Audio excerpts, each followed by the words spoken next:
Hello everyone, कैसे हैं आप सभी। आई होप अच्छे होंगे। बहुत अच्छे से आप लोगों की तैयारी चल रही होगी। तो हरियाणा के अंदर दोस्तों माहौल जो है वो गरमाया हुआ है। और HSSC CET common eligibility test आखिरकार आप लोगों का नवंबर 2022 5, 6 और 7 तारीख को कंडक्ट होने जा रहा है। फाइनली जिस एग्जाम का आपको पिछले 3 साल से आप लोग उसका वेट कर रहे हैं, बार बार फॉर्म भर रहे हैं, बार बार एप्लीकेशंस जा रही हैं, बार बार डेट आगे एक्सटेंड हो रही है, बट फाइनली सी ग्रुप की पोस्ट के लिए आपका ये एग्जाम नवंबर महीने में कंडक्ट होने जा रहा है। इसकी 100% पुष्टि नहीं है, but hope so I wish के एग्जाम आपका अब की बार हो जाए और आप लोग टॉप कैंडिडेट्स के अंदर आ जाएं, टॉप 4 गुना बच्चों के अंदर आ जाएं, ताकि आप सेकंड अटेम्प्ट के अंदर जो है वो आप बैठ पाएं, या फिर सी ग्रुप की पोस्ट के लिए आपका जो सेकंड एग्जाम होगा उसके अंदर आप लोग क्वालिफाई कर पाए। बहुत सारे स्टूडेंट्स की रिक्वेस्ट थी कि हमें एक फाइनल मंथ में किस तरीके से हमें चीजों को टैकल करना है, किस सब्जेक्ट में हमें क्या अप्रोच रखनी है आखिरी के महीने में, और हमारी तैयारी जो है उसको एक अलग दिशा हम किस तरीके से दे सकते हैं। या फिर कुछ स्टूडेंट्स के पर्टिकुलर सब्जेक्ट को लेकर कंसर्न थे, काफी सारे स्टूडेंट्स के कंसर्न थे कि हम कंप्यूटर को आखिरी महीने में कैसे पढ़ें, कुछ स्टूडेंट कह रहे हैं कि हम मैथमेटिक्स को आखिरी महीने में कैसे पढ़ें। तो एक ओवरऑल जनरल आइडिया आपको मैं इस वीडियो के माध्यम से देना चाहता हूं कि आने वाले 30 दिन में हमें किस प्रकार से अपनी स्टडी को कंटिन्यू रखना है, किन चीजों का हमें ध्यान रखना है, कौन सी ऐसी बातें हैं जिनको हमें नेग्लेक्ट करना है यानी कि छोड़ना है, और कौन सी ऐसी बातें हैं जिनको हमें साथ लेकर चलना है। तो उन सभी चीजों के बारे में डिस्कस करेंगे। एक बार फिर से आप सभी का स्वागत है computer by Virendra YouTube channel पे। मेरा नाम है वीरेंद्र सिंह और आप सभी का एक बार फिर से स्वागत है। तो शुरुआत करते हैं दोस्तों। ये जो आखिरी महीना होता है ना, आखिरी के जो 30 दिन होते हैं, या फिर कह लीजिए जो 4 हफ्ते आपके होते हैं, ये बहुत ही क्रूशियल टाइम होता है किसी भी कॉम्पिटिटिव एग्जाम की तैयारी करने वाले सीरियस कैंडिडेट्स के लिए। जिन्होंने टाइम पास किया है उनके लिए तो बात ही नहीं है, उनका तो जिक्र करने का फायदा ही नहीं है। ये वीडियो स्पेशल उन स्टूडेंट्स के लिए है जो लोग मानते हैं कि उन्होंने बहुत ही डेडिकेशन के साथ, बहुत ही कंसिस्टेंसी के साथ अपने तैयारी को एक ट्रैक पे रखा है और दिन प्रतिदिन अपने आप में इंप्रूवमेंट करने की कोशिश करी है, चाहे वो सब्जेक्ट के माध्यम से हो, चाहे फिर वो अपने पर्सनल अपनी पर्सनैलिटी के माध्यम से हो। तो बात करते हैं दोस्तों, सबसे पहले हमें किस मेन बिंदु का ध्यान रखना है इस आखिरी महीने में। तो सबसे पहला और सबसे इंपॉर्टेंट चीज जो हमारा होता है वो होता है कि जितने भी पिछले 3 महीने में, 1 साल में, 2 साल में हमने जो तैयारी की है, अब समय आ गया है कि हम उस तैयारी को परखें और जांचें कि जो भी हमने पढ़ा क्या वो हमारा सही दिशा में जा रहा है, या हमने जो पढ़ा वो हमारे काम ही नहीं आ रहा है। मैं बात कर रहा हूं दोस्तों मॉक टेस्ट की। मॉक टेस्ट को अटेम्प्ट करना इतना जरूरी है इस आखिरी महीने में जितना कि सांस लेना जरूरी है इंसान का जिंदा रहने के लिए। जी हाँ, सबसे पहले अपने डेली रूटीन में मॉर्निंग में, चाहे आप सुबह 6 बजे उठने वाले स्टूडेंट हैं, चाहे आप सुबह 9 बजे उठने वाले स्टूडेंट हैं, उससे कोई फर्क नहीं पड़ता कि आप कितने बजे उठते हैं।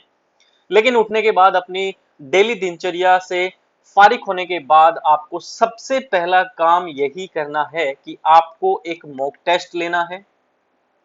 उस मॉक टेस्ट को अपने घड़ी में टाइम सेट करके, 100 क्वेश्चंस के मॉक टेस्ट को 1.5 घंटे का टाइम सेट करके, पेन पेपर लेके उस मॉक टेस्ट को सीरियस तरीके से अपना एग्जाम मानते हुए उसको कंप्लीट सोल्व करना है।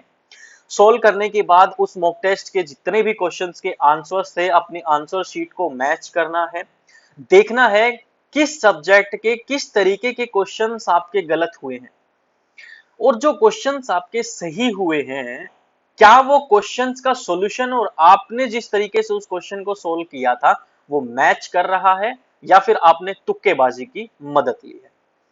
जैसा कि आप सभी को पता है हरियाणा के एग्जाम्स के अंदर नेगेटिव मार्किंग नहीं होती है, तो कोशिश कीजिएगा 100 के 100 क्वेश्चंस को अटेम्प्ट करने की, क्योंकि अगर आप गलत अटेम्प्ट भी करते हैं तो वो आपको नेगेटिव मार्किंग नहीं देता है। फाइन।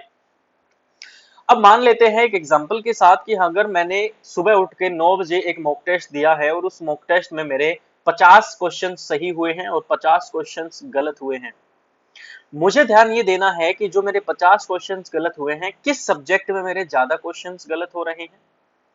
और मान लेते हैं मैथमेटिक्स में मेरे मॉक टेस्ट के अंदर 15 क्वेश्चंस आए, 15 में से मेरे 7 क्वेश्चंस ठीक हैं और 8 क्वेश्चन जो हैं वो मेरे गलत हैं। अब मुझे उन 8 क्वेश्चंस में ये देखना है कि किस टॉपिक से मेरे कितने क्वेश्चंस गलत है। तो मान लेते हैं टाइम एंड वर्क से 2 क्वेश्चंस थे और मेरे दोनों गलत हैं।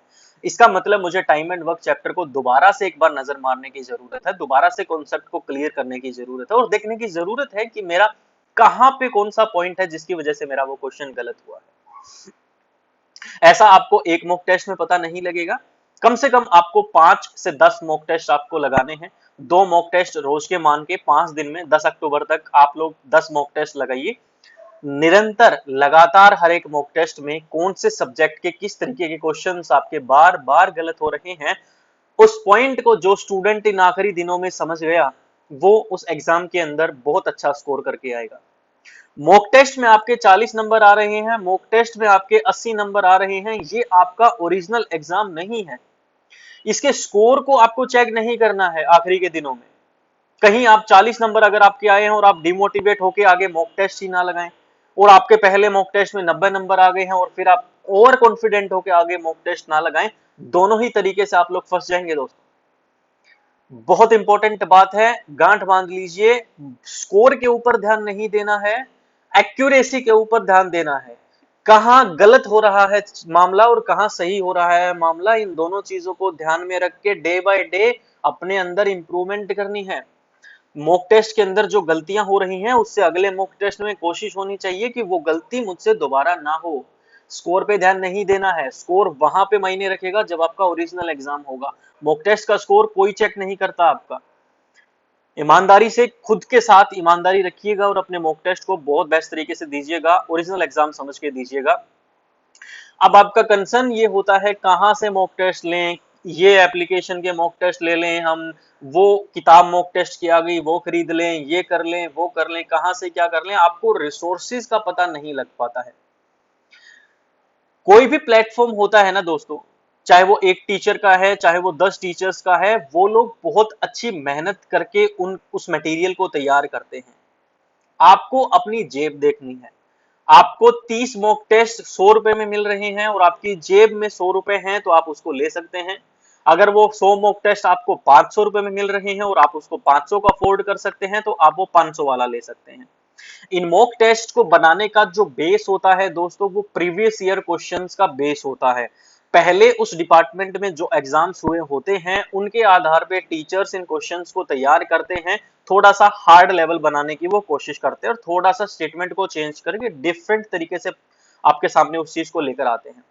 तो चाहे वो mock test A coaching centre का है, चाहे वो mock test B online application का है, आपकी पॉकेट जिसको सही मानती है आप उस चीज को खरीदिए, उस चीज को अटेम्प्ट कीजिए और अपने अंदर निरंतर इंप्रूवमेंट कीजिए। तो सबसे पहली बात है, कम से कम आखिरी के 30 दिन में आप लोगों को बहुत नहीं तो ज्यादा नहीं तो कम से कम 60 मॉक टेस्ट आप लोगों को लगाने हैं। चाहे आप वो शुरू के 10 दिन में रोज के 6 लगाइए, 20 दिन में रोज के 3 लगाइए या फिर 30 दिन में रोज के 2 लगाइए, वो आपके ऊपर डिपेंड करता है। बट ऑन एन एवरेज 50 से 60 मॉक टेस्ट आपको लगाने चाहिए, ऐसा सही माना जाता है। जैसे ही सुबह आप लोग अपना मॉक टेस्ट लगा लेते हैं, सुबह लगाने का फायदा ये होता है कि सुबह सुबह जब हम अपनी दिनचर्या से ब्रेकफास्ट करके जब हम पढ़ने के लिए टेबल के ऊपर बैठते हैं तो हमारा माइंड, हमारी बॉडी, हर चीज जो होती है वो फोकस्ड होती है, फ्री होती है, इसमें लोड नहीं होता है ज्यादा। कंपैरिजन टू शाम को हम मॉक टेस्ट करेंगे तो पूरे दिन में बहुत सारा लोड जो है वो हम भर लेते हैं दिमाग में। सुबह सुबह दिमाग खाली होता है, फ्रेश होता है, तो हम उस चीज को बहुत बेस्ट तरीके से अटेम्प्ट कर पाते हैं। इसका रीजन है मॉर्निंग में मॉक टेस्ट लगाइए, चाहे 10 बजे चाहे 5 बजे, वो आपके कन्वीनियंस के ऊपर होता है।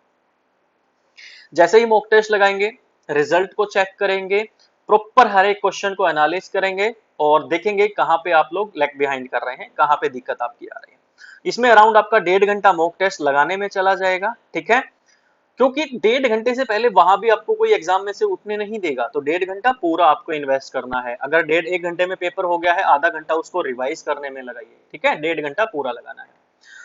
कम से कम 1.5 से 2 घंटे आपको उसको एनालिसिस करने में चले जाएंगे। हर एक क्वेश्चन को दोबारा से पढ़ें, हर आंसर को दोबारा से पढ़ें और फिर देखें कहाँ पे क्या गलती है। तो 2 घंटे आप उसमें मान के चलिए, 3.5 घंटे हो गए हैं।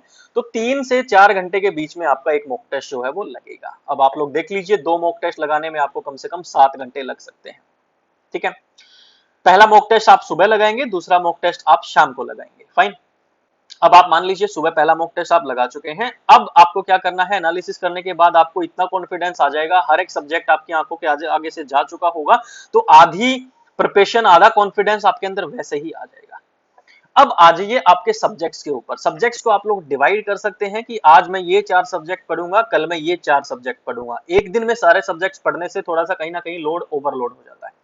पहले दिन 4 सब्जेक्ट अपने रख लीजिए, 2 थोड़े से हार्ड रख लीजिए, 2 थोड़े से लाइट रख लीजिए। यानी कि मैथ रीजनिंग एक दिन रख सकते हैं, या फिर मैथ और रीजनिंग को अलग अलग दिन रख लीजिए। पहले दिन मैथ रख लीजिए, मैथ के साथ आप इंग्लिश रख लीजिए, इंग्लिश के साथ आप जीके का पोर्शन रख लीजिए।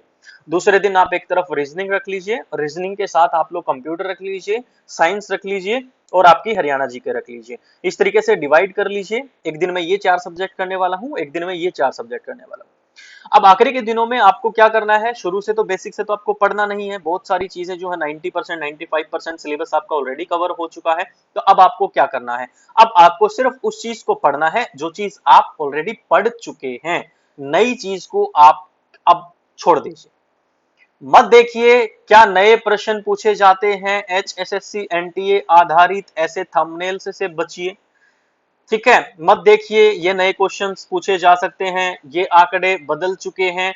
आंकड़े बदल चुके हैं वो करंट अफेयर का पार्ट हो जाता है। ठीक है, करंट अफेयर को आखिरी के 15-20 दिन में आपको पिछले 6 महीने 1 साल के करंट अफेयर जो है उनको सिर्फ अपनी आंखों के आगे से निकालना है, उनको याद नहीं करना है। याद करने के चक्कर में पागल हो जाओगे, ऐसा मेरा मानना है। जो याद कर सकते हैं वो स्टूडेंट याद भी कर सकते हैं। सबसे पहले आपने मान लीजिए इंग्लिश सब्जेक्ट को उठाया है, इंग्लिश में आपने ग्रामर कर चुके हैं, आप लोग वोकैबुलरी जितनी कर चुके हैं वो बहुत ज्यादा है, अब तक बहुत वोकैबुलरी आप लोग कर चुके होंगे। मेरा मानना है, जब मैंने 6 महीने पहले एक वीडियो बनाया था कि 6 महीने में कैसे तैयारी करते हैं, उसके अंदर मैंने आपको बोला था कि डेली आपको किस किस हिसाब से idioms and phrases, one word substitution, vocab, आपके एंटोनियम सिनोनिम किस प्रकार से करने हैं, ये सारी चीजें हमने डिस्कस की थी। उसके हिसाब से अब तक आप लोगों ने हजार हजार सारी चीजें कर ली होंगी, बहुत आराम से कर लेंगे। एक एवरेज स्टूडेंट कर लेता है 6 महीने में इतने सारे, वो वोकैबुलरी मोर देन इनफ है। अब आपको क्या करना है, सिंपली जो आप कर चुके हैं अपने नोट्स को उठाइए और डेली टारगेट रखिए, इतने पेज मेरे को पढ़ने हैं, अपने रिवीजन करना है।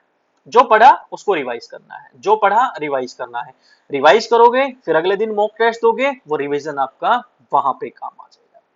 सेम आपको मैथमेटिक्स के साथ करना है, सेम आपको इंडिया जीके के साथ करना है, साइंस के साथ करना है। हर सब्जेक्ट के साथ आपको सिर्फ एक ही चीज करनी है, अभी तक आपने जो भी नोट्स बनाए हैं उन नोट्स का सिर्फ और सिर्फ आपको इन 30 दिनों में रिवीजन करना है।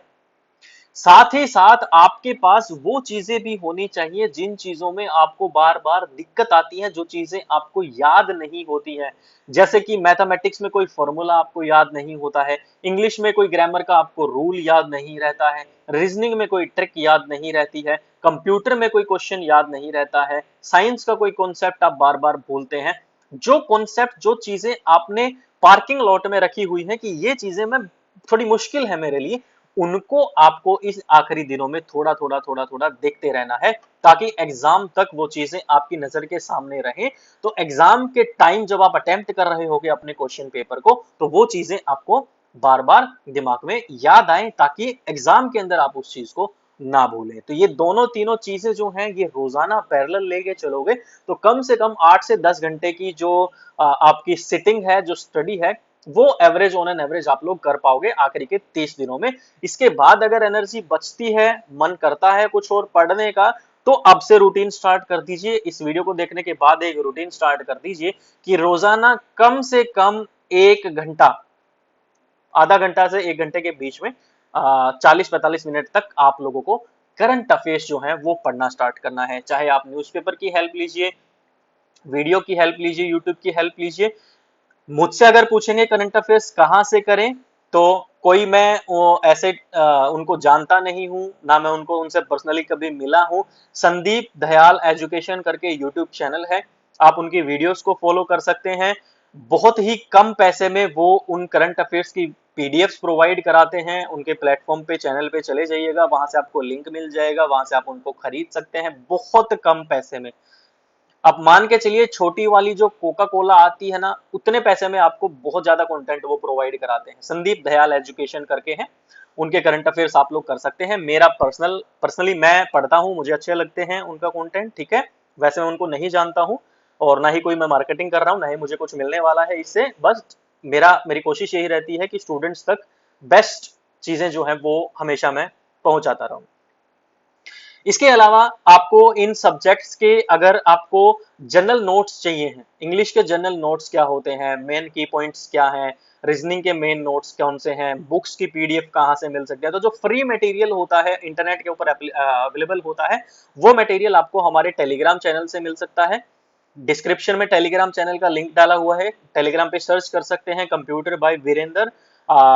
वहां पे जाके आप लोग फाइल सेक्शन में जाके free PDF, free notes download कर सकते हैं अगर आप चाहते हैं तो। Plus computer by Virendra Telegram channel के ऊपर आपको रोजाना वहां पे कंप्यूटर की क्विजेस होती रहती हैं, क्वेश्चंस मैं डालता रहता हूं, तो आप वहां से उस चीज की भी फायदा उठा सकते हैं।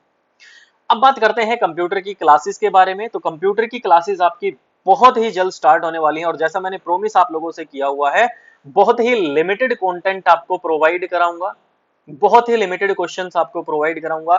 अगर उन क्वेश्चंस की एक्सप्लेनेशन आपने ध्यान से सुन ली और उन क्वेश्चंस की प्रैक्टिस आप लोगों ने कर ली, तो एग्जाम के अंदर चाहे कंप्यूटर का एक क्वेश्चन आता है, चाहे कंप्यूटर के 5 क्वेश्चंस आते हैं, हमें नहीं पता कितने क्वेश्चंस आएंगे, लेकिन वो सभी क्वेश्चंस आपके जरूर सही हो जाएंगे अगर आपने उन वीडियोस को फॉलो कर लिया तो। बहुत जल्द आप लोगों को नई क्लासेस देखने को मिलने वाली है। तो इस तरीके से दोस्तों आखिरी के 30 दिन में आप लोग अपनी तैयारी को बहुत बेहतर कर सकते हैं, बहुत अच्छी दिशा में लेके जा सकते हैं।